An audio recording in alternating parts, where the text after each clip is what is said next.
ねえねえ、すみれ。今日はどんな話題について話していくと？葵、今日はね、ネットフリックスによるワーナーブラザーズ買収というハリウッドを揺るがす超巨大ディールについてよ。現在、エンターテインメント業界では827億ドル、日本円にして約13兆円という史上最大級の買収劇が繰り広げられているの。しかも、これ、トランプ大統領まで口を挟んできて、本当に実現するのか大注目なのよ。13兆円？そげん金額聞いたことなかばい。でも、ネットフリックスって動画配信の会社やろ？なんで映画会社ば買うとね？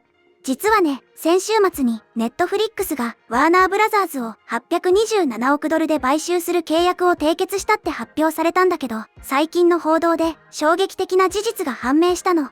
ネットフリックスは以前 EA ゲームズ、フォックス、そしてなんとディズニーまで買収対象として検討していたんだって。ディズニーまで？あのディズニーランドのディズニーば買おうとしとったと？ネットフリックスってそげん力あるとね。そうなのよ。でもね、結局これらの買収には至らなかったの。ブルームバーグの報道によると、幹部たちが取引についてまとまることができなかったために決断をためらったんだって。つまり、ネットフリックス内部でも意見が分かれていたってことなのよ。なんで意見が分かれとったとね？買えるなら買えばよかったんやないと？それがね、ネットフリックスの共同 CEO、グレッグ・ピーターズさんは、大手メディアの合併には、ある程度の懐疑心を持つべきだ。彼らには、素晴らしい実績がないからだ、って発言してたの。つまり、過去の大型合併が必ずしもうまくいっていないから、慎重だったってことなんだよ。なるほどね。でも結局ワーナーブラザーズは買うことにしたっちゃろ？なんでワーナーならよかったとね？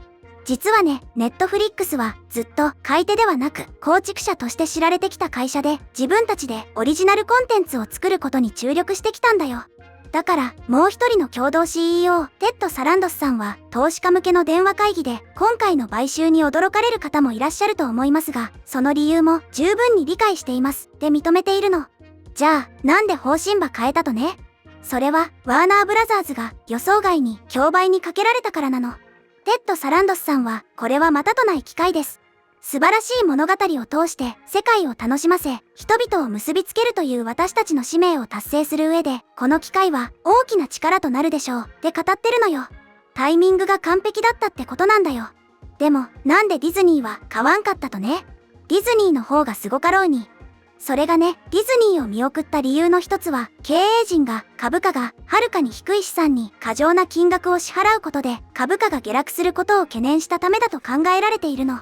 つまり、ディズニーは高すぎたってことなのよ。なるほどね。でもこの買収、すんなり決まったとね。それが大問題なの、葵。実はね、ネットフリックスとワーナーブラザーズが合意に達したと発表した数日後、パラマウントが敵対的買収を試みようとしたのよ。敵対的買収ってなんね？なんか怖そうやけど。敵対的買収っていうのはね、パラマウントがワーナーブラザーズの株主に直接買収提案を持ちかけることなの。もしこれが成功すれば、ネットフリックスは何も得られず、パラマウントの CEO、デビッド・エリソンさんが2つの老舗スタジオの資産を支配することになるんだよ。うわぁ、それは大変やね。株価とかにも影響出たとね。その通りなの。この争いが再燃してから株価に大きな変動が見られたのよ。8日の午後にはワーナーブラザーズの株価は約 3% 上昇して29ドル近くまで上がって、パラマウントの株価は 8% 以上も上昇したの。一方でネットフリックスは逆に 4% 以上も下落しちゃったんだよ。ネットフリックス下がっとるやん。なんでね？投資家たちがこの買収がうまくいかないかもしれないって心配してるからなの。実はね、もしこの買収が独占禁止法や外国の規制当局の審査に合格しなければ、ネットフリックスはワーナーブラザーズに58億ドル、約9000億円も支払わなければならないんだよ。9000億円？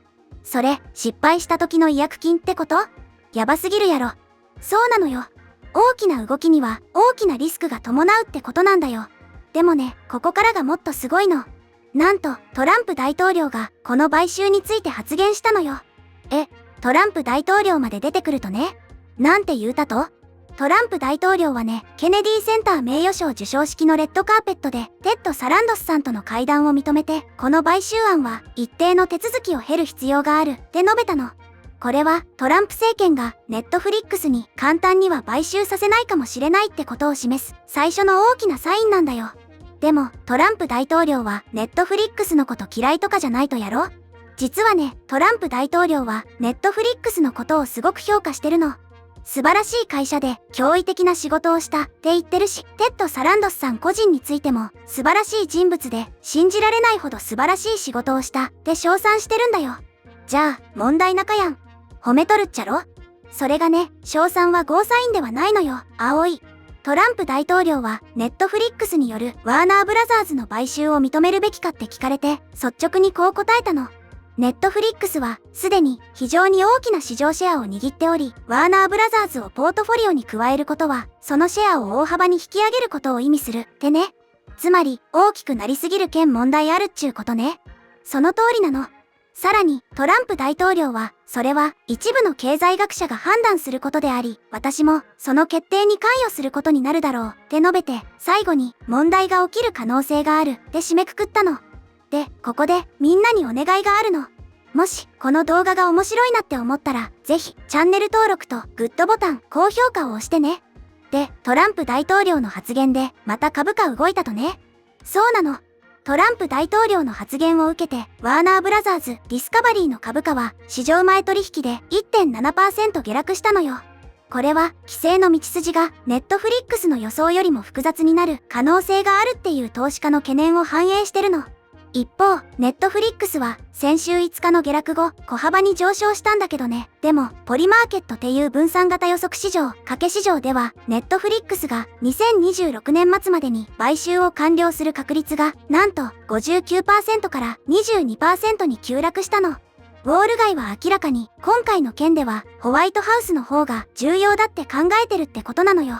ネットフリックス側は、なんか言うとらんとね。黙っとるとね。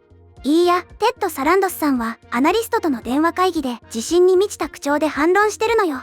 ネットフリックスは、規制プロセスに非常に自信を持っているって述べて、今回の取引は、消費者、イノベーション、労働者、クリエイター、そして成長に有利だって主張してるの。さらに、関係するすべての政府及び規制当局と緊密に協力する意向を強調してるんだよ。つまり、ネットフリックス側は大丈夫って思っとるとね。でも、実際はどうなんね？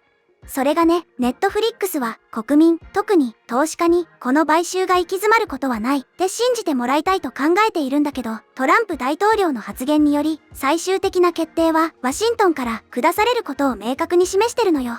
でも、なんで阻減反対する人が多かとね。実はね、トランプ大統領がコメントする以前から、この買収は反発を招いていたの。両党、共和党、民主党の議員がエンターテインメント業界の統合化について懸念を表明してるし、ハリウッドの労働組合も雇用への影響について警鐘を鳴らしてるんだよ。パラマウントも黙っとらんやろ？何かしとるとね。その通り。入札戦争に敗れたパラマウントスカイダンスは、ワーナーブラザーズが最初からネットフリックスに有利な不当な買収手続きを進めていたって非難してるの。さらに、ニューヨークポスト紙は、ホワイトハウス高官が、すでに独占禁止法問題を精査してるって報じてるの。パラマウントも必死やね。他に何かしとるとね。デビッド・エリソン CEO はね、先週、司法省の元反トラスト局長、マカン・デルラヒムさんを含む弁護団を伴って、ワシントンを訪れて、トランプ政権関係者に直接訴えたんだって。かなり本気なのよ。なるほどね。でもすみれ、ネットフリックスは具体的に何ば手に入れるとね。ワーナーブラザーズって何がすごかとね。ネットフリックスが手に入れようとしてるのは単なるスタジオじゃないの。まず、ワーナーブラザーズには100年の歴史を持つ映画とテレビのライブラリがあるのよ。それから HBO とその名高い数々のコンテンツがあるの。HBO ってゲームオブスローンズやラストオブアス、ユーフォリアとか作っとるとこやろ？すごかやん。そうなの。さらに、グローバルフランチャイズと完全な生産エコシステムも手に入るの。規制当局が承認すれば、ネットフリックスは世界最大のストリーミング配信会社になるだけじゃなくて、前例のない配信力を持つハリウッドのスーパースタジオになるんだよ。そりゃあ、トランプ大統領の発言が大きな反響を呼ぶわけやね。まさにその通りなのよ。エンターテインメント業界は未知の領域に足を踏み入れたって言われてるの。かつては企業間の日常的な軍拡競争だったものが、今や連邦政府の監督下に直接移行して、トランプ大統領は、問題はネットフリックスが成功企業かどうかではなく、この規模の成功が競争上の不均衡を生み出すかどうかだって明言してるんだよ。つまり、成功しすぎるのも問題になるっちゅうことね。ところで、ネットではみんなどげん反応しとるとね。ネットユーザーの反応も様々なの。ネットフリックスがディズニー買収を検討してたなんて信じられないっていう驚きの声や、13兆円の買収とか規模が大きすぎて想像できないっていうコメントが多いよ。あと、トランプ大統領まで関与してくるとは思わなかったっていう意見や、パラマウントの敵対的買収の展開がドラマみたいっていう声もあるね。確かにドラマみたいやね。他にはどんな反応あるとね。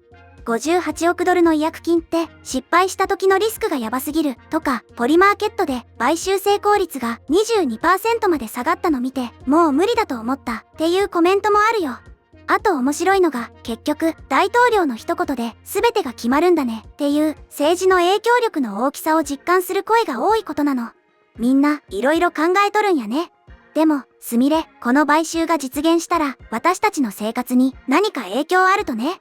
それがね、もし実現すれば、ネットフリックスで見られるコンテンツの種類が大幅に増えるかもしれないの。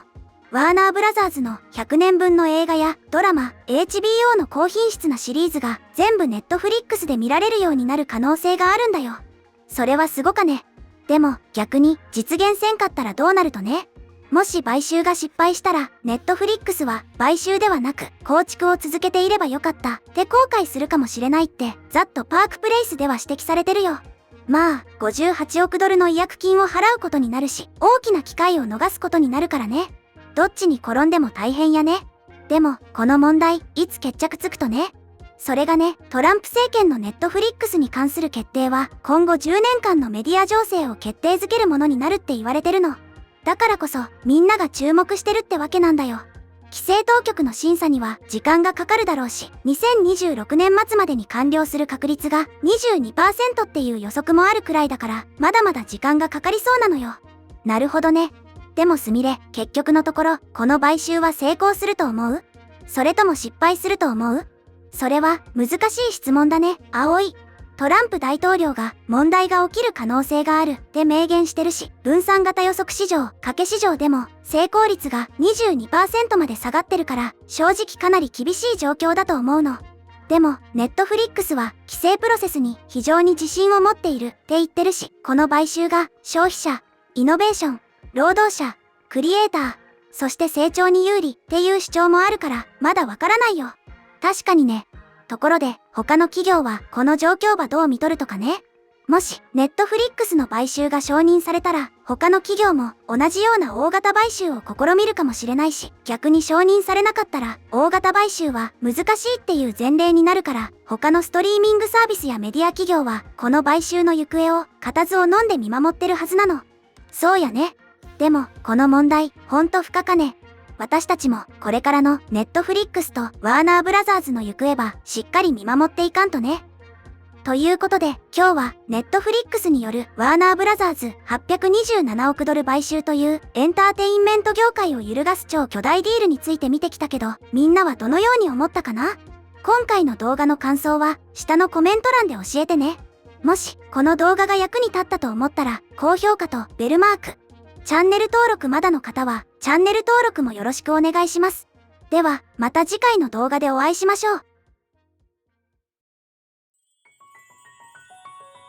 すみれの最新動画は左、おすすめ動画は右です。どちらも見てくれると嬉しいな。